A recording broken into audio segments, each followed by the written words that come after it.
અહેમદાબાદ મિત્ર ન્યૂઝમાં આપનું સ્વાગત છે। રાજ્યના મુખ્યમંત્રી ભૂપેન્દ્ર પટેલ ખુદ બોપલની મુલાકાતે પહોંચ્યા, જ્યાં તેઓ કોમન મેનની જેમ પાણીમાં ઉતર્યા। આ દરમિયાન તેમની સાથે mayor Hitesh Barot, municipal commissioner તેમજ પોલીસ કમિશનર પણ હતા।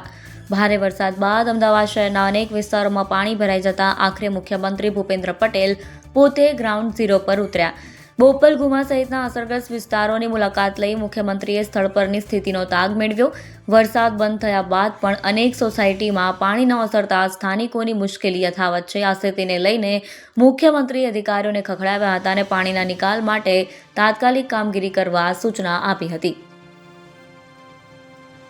ગતરોજ પડેલા ભારે વરસાદને કારણે અને આજે ચાલુ રહેલ વરસાદને કારણે અમદાવાદના બોપલ, ગુમા સહિત અનેક વિસ્તારોમાં જળબંબાકારની સ્થિતિ સર્જાઈ છે। રસ્તાઓ અને રહેણાંક વિસ્તારોમાં પાણી ભરાઈ જતા સ્થાનિકોને ભારે હાલાકીનો સામનો કરવો પડી રહ્યો છે। આજે પણ અનેક સોસાયટીઓમાં પાણી ઓસર્યા નથી, જેને પગલે મુખ્યમંત્રી ભૂપેન્દ્ર પટેલે અસરગ્રસ્ત વિસ્તારોની મુલાકાત લેવાનો નિર્ણય કર્યો હતો। મુખ્યમંત્રી ભૂપેન્દ્ર પટેલ બોપલ અને ગુમા વિસ્તારની મુલાકાતે પહોંચ્યા હતા। તેમણે વરસાદ બાદ સર્જાયેલી જળભરાવની સ્થિતિનું સ્થળ પર નિરીક્ષણ કર્યું હતું। લાંબા સમયથી પાણી ભરાયેલ હોવાની સ્થિતિ સામે મુખ્યમંત્રીએ અધિકારીઓને જવાબદારીપૂર્વક કામગીરી કરવા સૂચના આપી હતી। મુખ્યમંત્રીએ અધિકારીઓને સ્પષ્ટ સૂચના આપી કે અસરગ્રસ્ત વિસ્તારોમાંથી પાણી ઝડપથી ઓસરે અને સ્થાનિકોને વધુ મુશ્કેલી ન પડે તે માટે તાત્કાલિક કામગીરી કરવામાં આવે।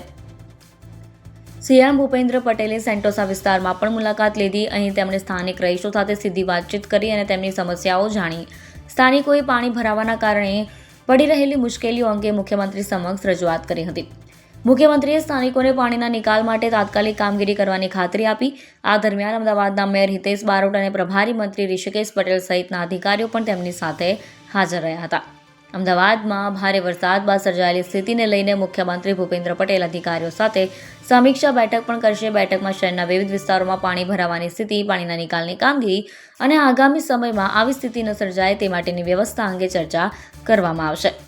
હાલ મુખ્યમંત્રી ગ્રાઉન્ડ ઝીરો મુલાકાત બાદ તંત્ર દ્વારા અસરગ્રસ્ત વિસ્તારોમાં પાણીના નિકાલની કામગીરી ઝડપી બનાવવામાં આવી છે। જો કે બોપલ, ગુમા સહિતના કેટલાક વિસ્તારોમાં હજુ પણ પાણી ભરાયેલું હોવાથી સ્થાનિકોની મુશ્કેલી ક્યારે સંપૂર્ણપણે દૂર થાય છે તે હવે જોવું રહ્યું। અહેમદાબાદ મિત્ર ન્યૂઝની યુટ્યુબ ચેનલને સબસ્ક્રાઇબ કરો અને બેલ આઇકોન જરૂરથી દબાવો, જેથી દરેક મહત્ત્વના વિડીયોની નોટિફિકેશન તમને મળતી રહે।